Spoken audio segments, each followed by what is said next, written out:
Alhamdulillah wassalatu wassalamu ala Rasulillah wa ala alihi wa ashabihi wa man walah amma ba'd. Jadi kita dalam kumpulan hadis dhaif dengan sebab dicela ataupun dijarah, dicela seorang perawi kerana masalah dhabat, iaitulah hafalan ataupun ketelitiannya. Jadi tajuk kita pada pagi ini iaitulah Al-Mudraj. Al-Mudraj maksudnya percakapan di tengah percakapan. Maknanya ada percakapan asing yang masuk di tengah-tengah ucapan asal. Al-Mudraj ismu maf'ul min adrajtu. Adrajtu syai'a fi syai' idza adkhaltuhu. Aku masukkan, aku masuk celah-celah. Wa dhammantuhu, aku selit sesuatu di celah. Ma ghayyira siyaqu isnadi. Dari istilah apa yang diubah turutan sanad. Kadang-kadang mudraj ini berlaku pada sanad. Di tengah-tengah sanad dimasukkan sesuatu yang asing. Au udkhila fi matnihi ma laysa minhu, ataupun dimasukkan di celah-celah matan sesuatu yang bukan daripada matan. Bila faslin, masalahnya dia tidak dipisahkan. Hari ini dipisahkanlah dulu, mula-mula dimasukkan tidak dipisahkan sehingga keliru. Adakah percakapan asing itu termasuk dalam percakapan asal ataupun dia percakapan yang memang berasingan. Al-mudraju qisman. Mudrajul isnad wa mudrajul matni. Jadi mudraj ada dua.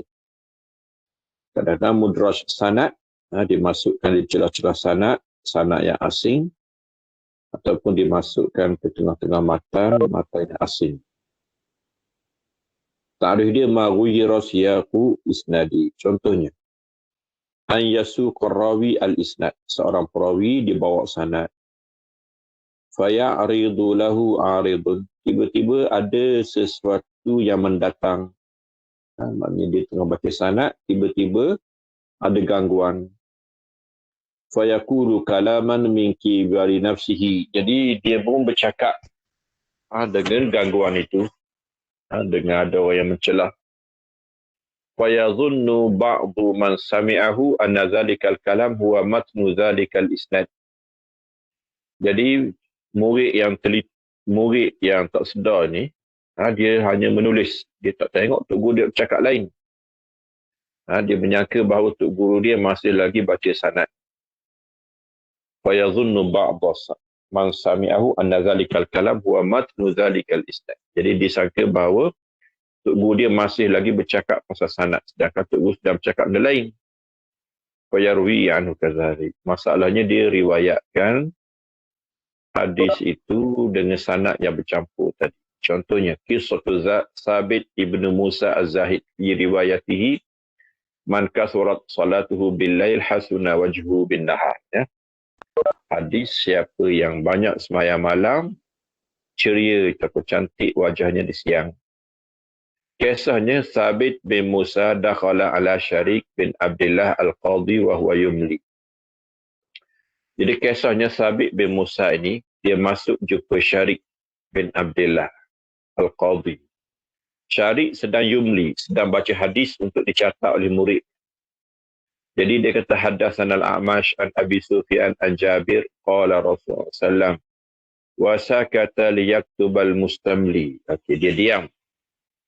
Dan anak murid sedang bersiap untuk menulis. Falamma nazara ila Sabit. Okey, tiba-tiba Sabit masuk. Dan dia tengok wajah Sabit, dia kata man kasurat salatuhu bil-lail hasuna wajhu wan-nahar. Dia puji Sabit. Siapa yang sembahyang malam, maka siangnya wajahnya cantik. Wa qasada bidzalika sabitan li zuhdi wa rad. Maksud dia Sabit tu. Wa dhanna Sabit annahu matnu dzalikal isnad. Tiba-tiba penulis termasuklah sabit.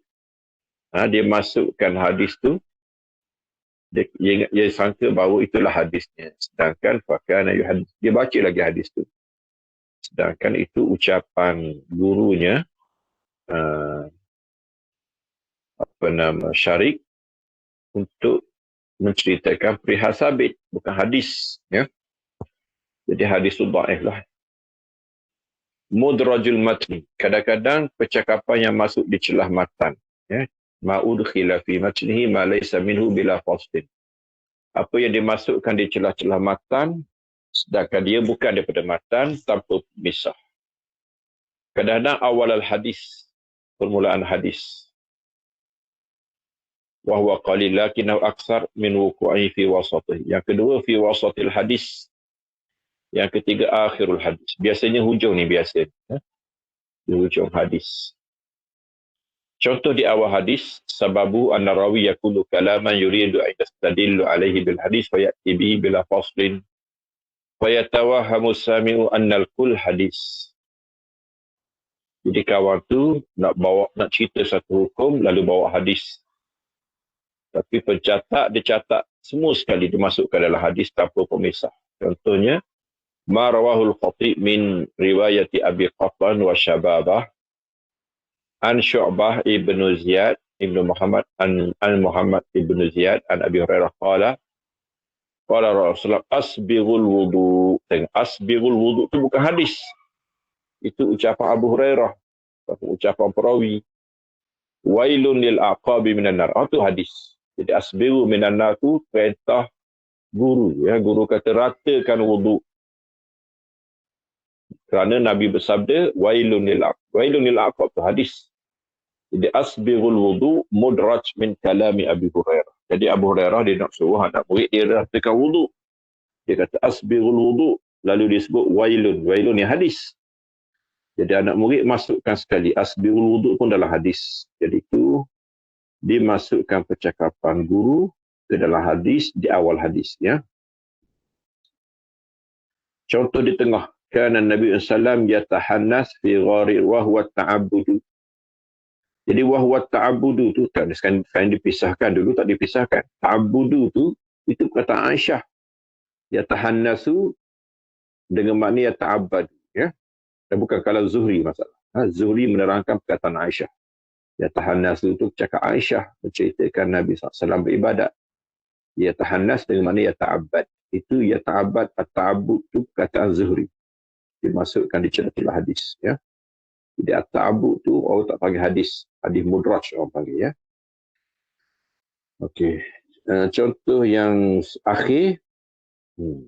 Lil abdil mamluk ajran wallazi nafsu biyadi law jihad fi sabilillah hajj wa birru ummi la ahbabtu an amuta wa ana mamluk.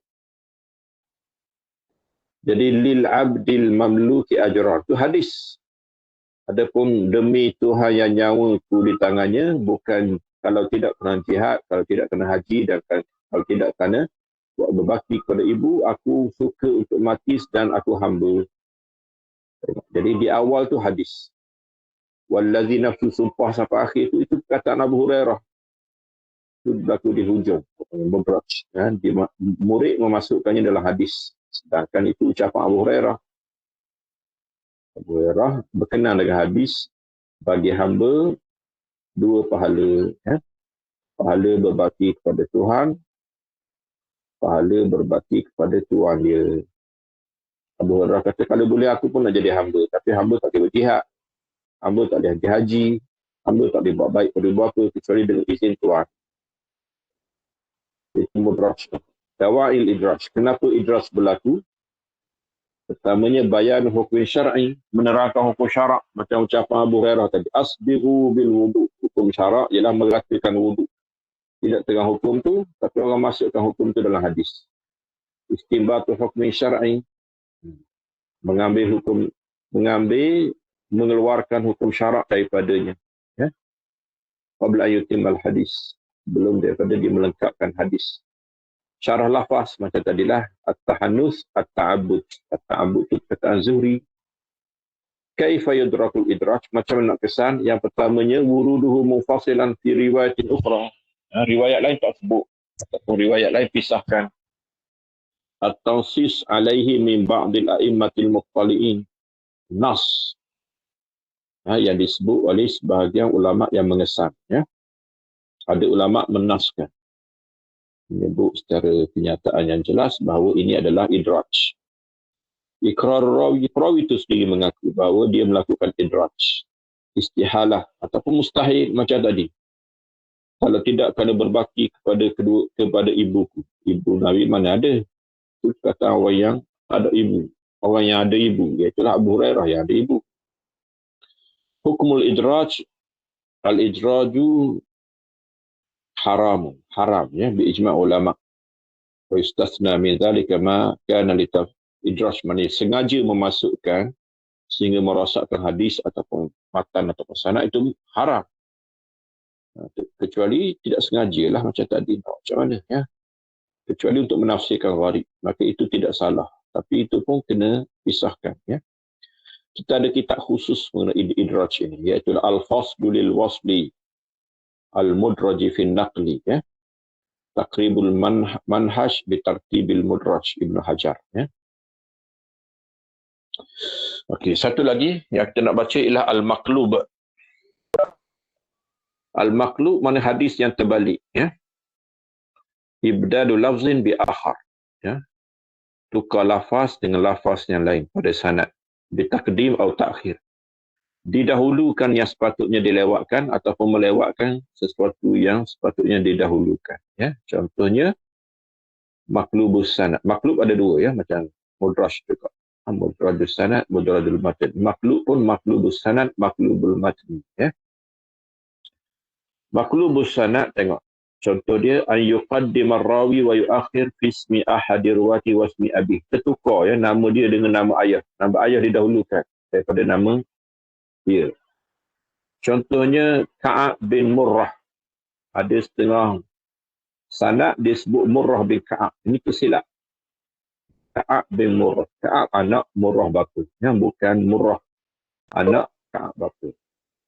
Itu tersilap. Ya, dalam babak hafalan dan juga ketelitian. Juga sengaja, kadang-kadang sengaja ditukar rawi dengan nama lain supaya diganjilkan. Maknanya supaya tidak dikenali. Ya. Contohnya, hadis yang masyhur daripada Salim, dia jadikannya daripada Nafi'. Tengok. Salim, anak kepada Abdullah bin Umar. Nafi' maula kepada Ibnu Umar. Dua-dua tu mengambil daripada Ibnu Umar. Kadang-kadang hadis masyhur daripada Salim, tidak masyhur daripada Nafi'. Tapi setengah-setengah perawi dia tukar kepada riwayat yang kurang masyhur.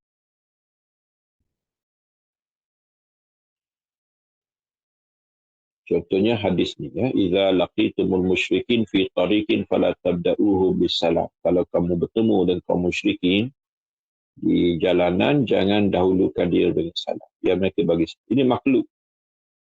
Qallabahu Hamad fajan al-Amash wa innama huwa ma'rufun an Suhail. Ditukar nama Amash dengan Suhail. Suhail sebenarnya, tapi ditukar dengan Amash. Amal lebih masyhur. Maqlubul matni. Kadang-kadang matan. Matan. Ini berlaku lewat dan akhir ya. Dilewatkan ataupun didahulukan. Contohnya, warajulun tasaddaqa bisadaqatin fa'akhfaha hatta la ta'lama yaminuhu ma tunfiqu shimal. Ini terbalik. Yamin dengan shimal ya. Seorang yang bersedekah dengan satu sedekah, dia menyembunyikannya sehingga tangan kanan tidak ketahui apa yang tangan kiri memberi. Sebenarnya tangan mana yang memberi? Yang memberi ialah tangan kanan. Yang tak tahu ialah tangan kiri. Tapi ini terbalik ya, sehingga tidak mengetahui oleh tangan kanan apa yang sedekahkan oleh tangan kiri. Terbalik. Sebenarnya hadis yang sebenar ialah tidak diketahui oleh tangan kiri apa yang disedekahkan oleh tangan kanan. Terbalik ya. Kadang-kadang sengaja untuk diuji. Sebagaimana ma'fa'ala ahlu Baghdad ma'al Bukhari. Ahli Baghdad dia nak uji Imam Bukhari. Dia terbalikkan matan dan sanad. Iz qalabu lahu mi'ata hadis. Dia ubah 100 hadis ditukar sanad dan matan untuk menguji lalu Imam Bukhari pulangkan semula sanad kepada matanya dengan sempurna, walam yukhti fi wahidin minha. Satu pun dia tak silap, ya, semuanya betul. Ini kehebatan Imam Bukhari lah. Kemudian al-asbab al-hamilatu alal qalbi, ya, punca yang membawa kepada bertukar atau bertukar. Qasdul ighraq, kerana sengaja dia nak buat pelik liyar raban nas fi riwayat hadis, supaya orang ramai datang cari hadis dia. Qasdul imtihan, kadang-kadang memang nak menguji, ya.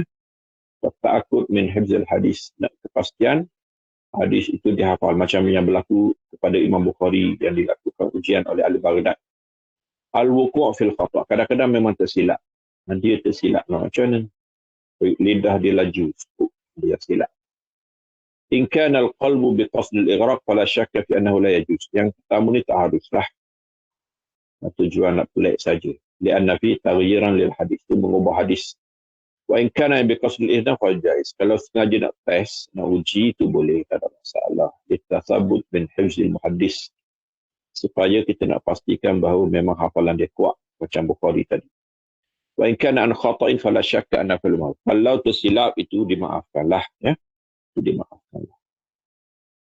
Kita ada ke buku mengenai makhluk, ada, ya, Rafi'ul Irtiya fil Maqlubi minal Asma'i wal Alqab, karangan Al-Khatib Al-Baghdadi, ya.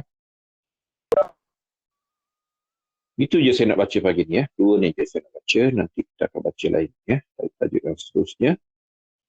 Sebab kita ni sebenarnya dah habis silibus dah, ya. InsyaAllah kita akan sambung lain kali.